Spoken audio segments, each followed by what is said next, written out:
Staying active is key in regaining your independence. Unfortunately, we hear all too often from people experiencing back pain that they try and stay active but find they cannot accomplish even the most basic tasks because it aggravates their pain. Spine sparing strategies will show you how to stay active without hurting your back. Before we get to the how-to part, it is important to gain an appreciation of some fundamental principles about how the back works in order to understand how to protect it. To get started, we need to understand two concepts: tolerance and capacity. Learning about these two principles will help you understand how normal activities can create back injuries. The definition of tolerance as it applies to the soft tissues of the spine is the act or capacity of enduring. No matter what we do, because of gravity, there is always some sort of load on our backs. We have learned from studying astronauts that stay in space for extended periods many things about the health of our backs, including the muscles, bones, and joints. Because there is significantly less gravity in space, there is less load on the body. Health issues have been found to be caused by this reduced load, including osteoporosis or softening of the bones, muscle atrophy or weakening, and soft tissue weakening. Because of this, we now understand that a certain amount of load or stress on our back is actually healthy and necessary for the tissues in our backs to remain vibrant.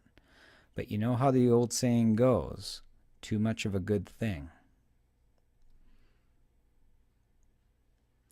The amount of load the soft tissues in your back will tolerate varies. Healthy tissues can tolerate more stress and strain, or load, while injured tissues are weaker and therefore have lower tolerances.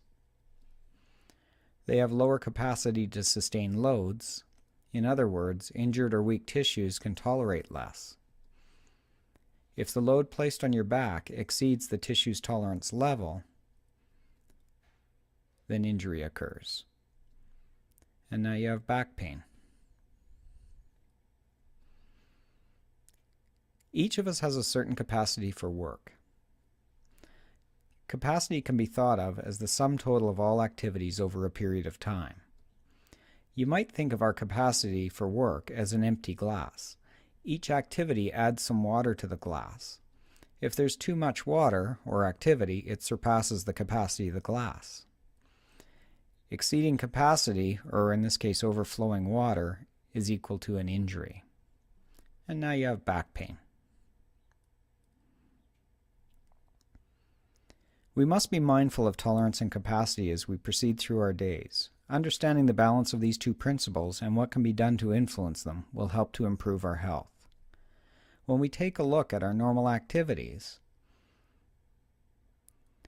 know that the activity puts loads on our back. So you must ask yourself, can our back tolerate this load?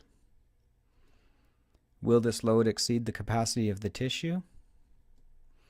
If the answer is no, then the activity is probably safe. But if the answer is yes, then the risk for injury is high. For more information, check out www.myhealthyou.ca.